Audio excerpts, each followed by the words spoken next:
नमस्कार साथियों, एक बार पुनः आप सभी का हार्दिक स्वागत और अभिनंदन है। तो साथियों, आज की इस कक्षा में अपन बात करेंगे राजस्थान जीके के टॉप 25 प्रश्नों के संदर्भ में चर्चा करेंगे, जो बार बार परीक्षाओं में प्रश्न पूछे जाते हैं और आगामी भर्ती परीक्षाओं के लिए महत्वपूर्ण प्रश्न होने वाले हैं। तो फटाफट से आज एकदम क्विक रिवीजन के माध्यम से उन 25 प्रश्नों पर चर्चा करेंगे। और ये 25 प्रश्न आपको पढ़ने के तत्पश्चात आपको कमेंट बॉक्स में ज़रूर लिखना है कि आपके 25 में से कितने प्रश्न जो है वो सही हो रहे हैं।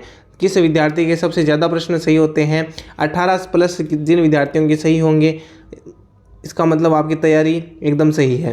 देखिए, जो पहला प्रश्न है, किस जिले में रक्षा अनुसंधान प्रयोगशाला स्थित है? तृतीय श्रेणी शिक्षक 2023 में पूछा गया प्रश्न है, रक्षा अनुसंधान प्रयोगशाला। ऑप्शन 1 अजमेर, जयपुर, जोधपुर या बीकानेर। तो रक्षा अनुसंधान प्रयोगशाला जो है ये सही उत्तर हो जाएगा ऑप्शन नंबर 3, जोधपुर में स्थित है। अगर बात करें इसके संदर्भ में, जोधपुर में जो रक्षा अनुसंधान प्रयोगशाला है ये कब खोला गया था? तो इसकी स्थापना हुई थी 16 मई 1959 में। 16 मई 1959 को रक्षा अनुसंधान प्रयोगशाला जोधपुर में खोला गया था। ये बात आपको विशेष रूप से ध्यान रखनी है। अगला प्रश्न देखिए, पंचायत समिति के सदस्य मनोनीत होते हैं, प्रत्यक्ष रूप से चुने जाते हैं या अप्रत्यक्ष रूप से चुने जाते हैं या राज्य सरकार द्वारा नियुक्त होते हैं? तो फटाफट से कमेंट बॉक्स में लिखिए सही उत्तर क्या होगा। तो पंचायत समिति का जो भी सदस्य होता है ये, हाँ जी, तो सही उत्तर हो जाएगा प्रत्यक्ष रूप से चुने जाते हैं। ऑप्शन नंबर 2, प्रत्यक्ष रूप से ये चुने जाते हैं। अगला, राजस्थान उच्च न्यायालय के पहले मुख्य न्यायाधीश कौन थे? के वर्मा, DS दुबे, सरजू प्रसाद या इनमें से कोई नहीं? प्रथम मुख्य न्यायाधीश, सही उत्तर हो जाएगा के वर्मा, ऑप्शन नंबर 1, ये पहले मुख्य न्यायाधीश थे। अगला, राजस्थान उच्च न्यायालय में न्यायाधीश के कितने पद स्वीकृत है? 27,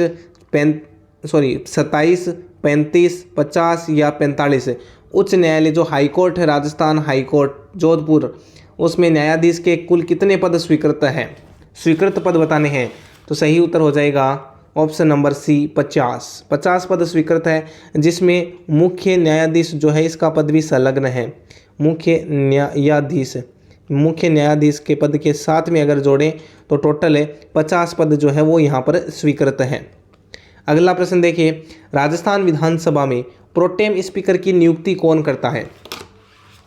प्रोटेम स्पीकर जो होता है इसकी नियुक्ति किसके द्वारा की जाती है? ऑप्शन 1 विधानसभा सदस्य, ऑप्शन नंबर 2 मुख्यमंत्री, नेता प्रतिपक्ष या राज्यपाल। तो प्रोटेम स्पीकर की नियुक्ति कौन करता है? ऑप्शन नंबर 1 राज्यपाल के द्वारा की जाती है।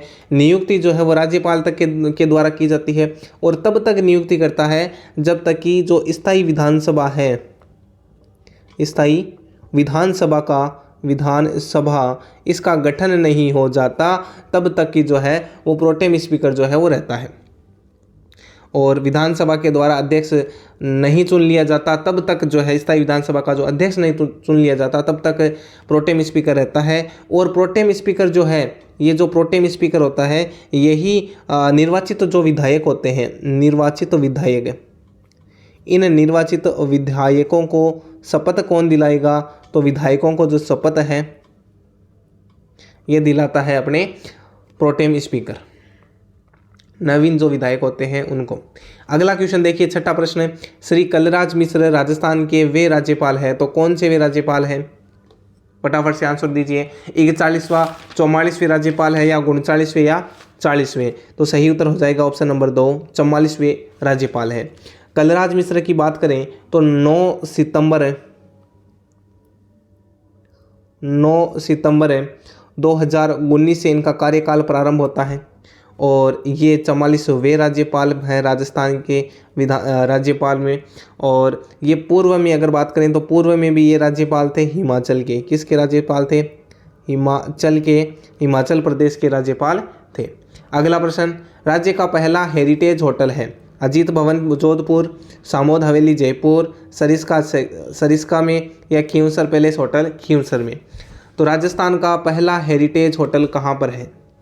ऑप्शन नंबर 1 अजीत भवन जोधपुर में। अजीत भवन जो जोधपुर है यहाँ पर राज्य का पहला हेरिटेज होटल खोला गया था। अगला प्रश्न देखिए, राजस्थान के प्रथम रेल मार्ग को किस वर्ष खोला गया था? राजस्थान का जो पहला रेल मार्ग था इसको किस वर्ष खोला गया था? 1874, 1853, 1893 या 1899? किस वर्ष खोला गया था? सही उत्तर हो जाएगा 1874 के अंदर खोला गया था। और पहले रेल की शुरुआत की थी जयपुर रियासत से।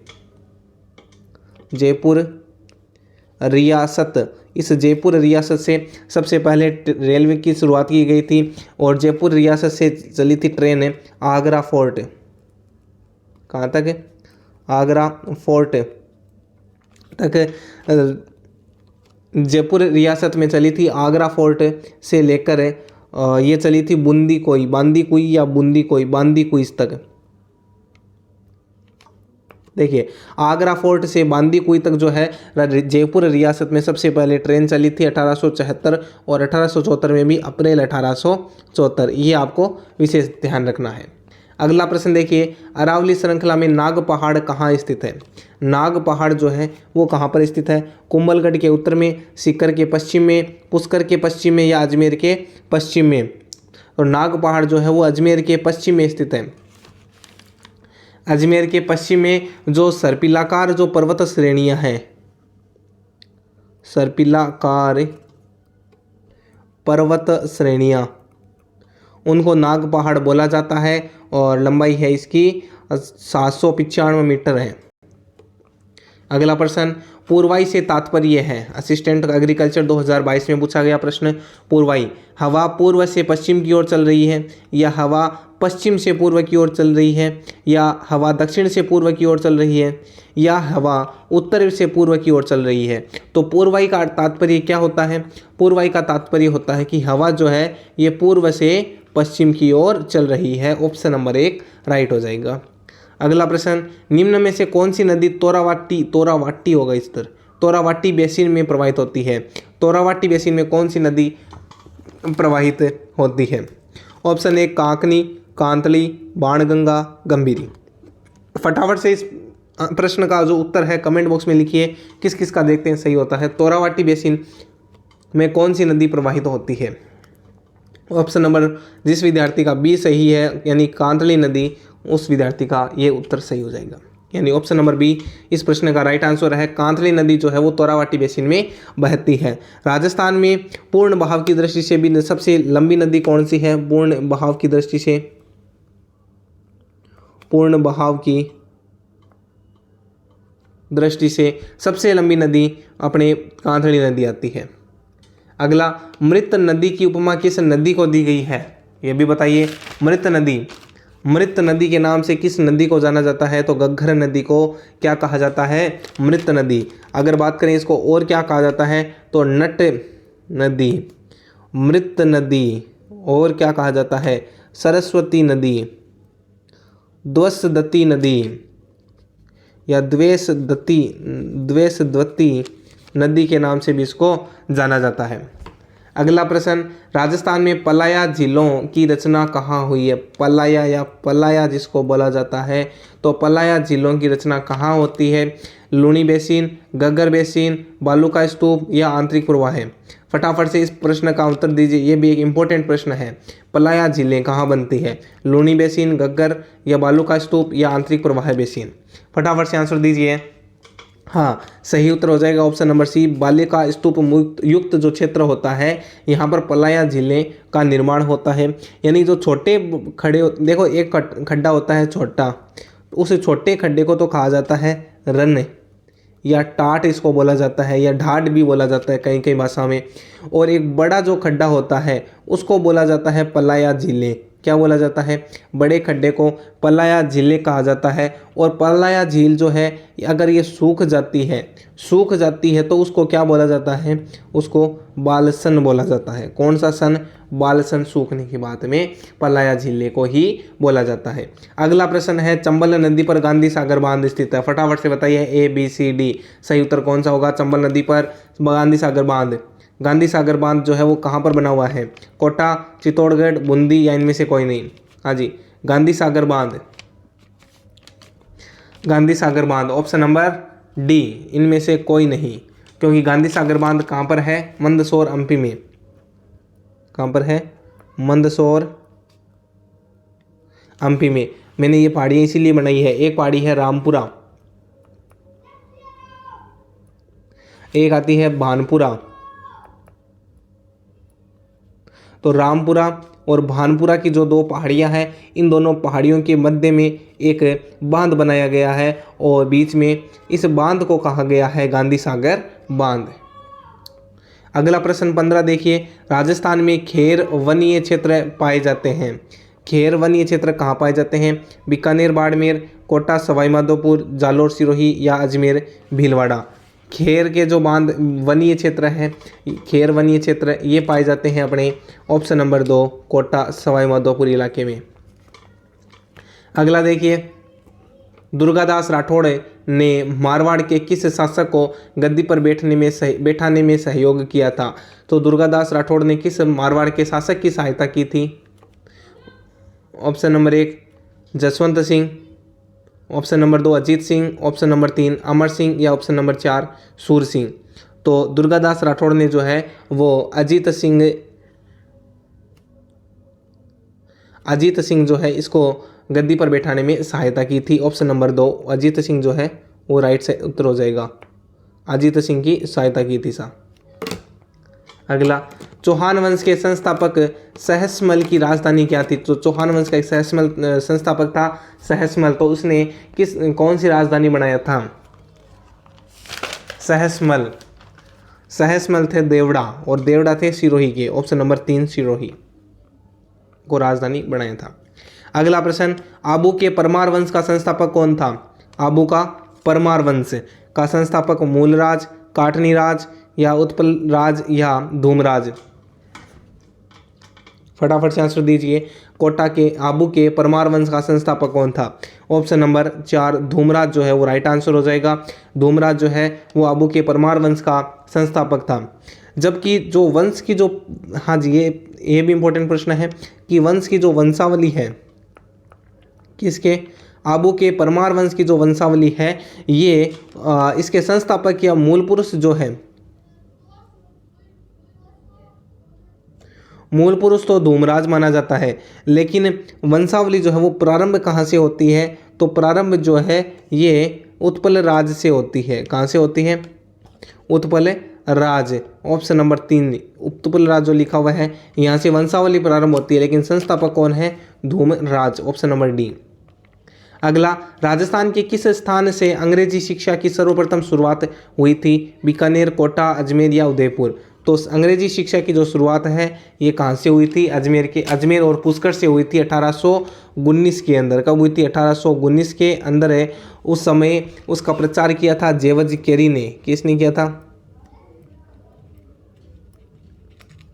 जेवज केरी ने प्रचार किया था। रेजिडेंट ऑक्टरनोली की सहायता से अंग्रेजी शिक्षा की शुरुआत होती है। अगला प्रश्न, प्रजा सेवक समाचार पत्र के संपादक थे कनक मधुकर, ब्रिज दयाल शर्मा, अचलेश्वर प्रसाद शर्मा, देवी शंकर तिवारी। तो प्रजा सेवक समाचार पत्र है ये किसका था? सही उत्तर हो जाएगा। फटाफट से आंसर में दीजिए। अचलेश्वर प्रसाद शर्मा जो है ये प्रजा सेवक समाचार पत्र के संपादक थे। इन्होंने कब प्रारंभ किया था? 1940 में। और कहाँ से? जोधपुर से। अगला प्रश्न, तारकिन का उर्स मेला लगता है। तारकिन का उर्स मेला जो है वो कहाँ लगता है? ऑप्शन 1 सांबर, अजमेर, सरवाड़ या नागौर? तो सही उत्तर हो जाएगा तारकिन का जो उर्स है ये लगता है नागौर में। नागौर में कहाँ पर? अहाते में, गिनानी जो तालाब है इसके पास में। नागौर का जो अहाता है या अहाते, इसका गिनानी तालाब के पास में उर्स लगता है तारकिन का। और ये शेख हमीमुद्दीन नागौरी की दरगाह है, यहाँ पर बनी हुई है, प्रसिद्ध दरगाह है शेख हमीमुद्दीन नागौरी की, वहाँ पर लगता है। अगला प्रश्न, बूंदी में रंग महल का निर्माण करवाया था रतन ने, भाव सिंह, छत्रसाल या माधो सिंह? फटाफट से आंसर दीजिए। बूंदी में रंग महल का निर्माण किसने करवाया था?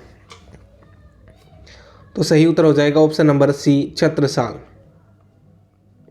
चित्तर पैलेस के नाम से प्रसिद्ध है। लेह बस स्टैंड 2022 में पूछा गया प्रश्न है चित्तर पैलेस। तो चित्तर पैलेस के नाम से सही उत्तर कौन सा होगा? चंद्र महल, विजय मंदिर, समोद या उमेद भवन पैलेस। किस को चित्तर पैलेस कहा जाता है? सही उत्तर हो जाएगा उमेद भवन पैलेस को चित्तर पैलेस के नाम से भी जाना जाता है। और इसका शिलान्यास कब हुआ था? 18 नवंबर 1928 को शिलान्यास होता है। और ये जो भवन है ये अकाल राहत में इसका निर्माण कराया गया था, अकाल राहत कार्य हेतु। चित्तर पैलेस को चित्तर नाम कहाँ से पड़ा है? उमेद भवन को चित्तर क्यों कहा जाता है? क्योंकि इसका निर्माण जो है वो छित्तर पत्थरों से हुआ है। 76 नहीं, छित्तर पत्थरों से।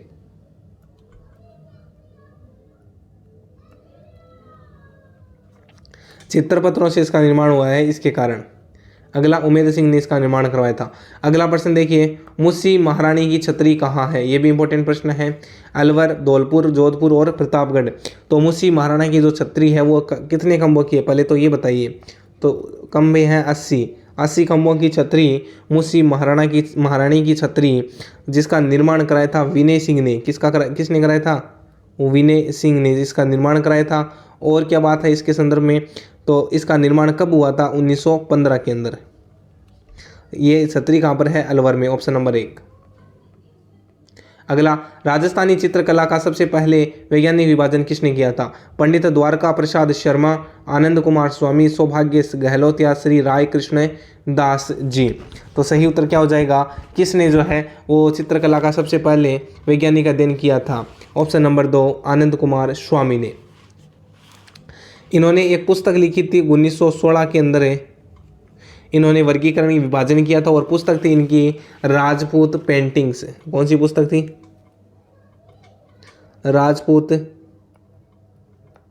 पेंटिंग्स जो थी, इस राजपूत पेंटिंग्स में इन्होंने राजस्थानी चित्रकला का सबसे पहले वैज्ञानिक अध्ययन किया था। तो साथियों, आज के जितने भी 25 प्रश्न थे वो अपन ने आज की इस वीडियो में कवर कर लिए हैं। तो साथियों, फटाफट से अब कमेंट बॉक्स में आपको लिखना है कितने प्रश्न जो है वो आपके 25 में से सही हो रहे हैं। आपको एकदम ईमानदारी से लिखना है। धन्यवाद, मिलते हैं नेक्स्ट क्लास में। तब तक के लिए जय हिंद, जय भारत।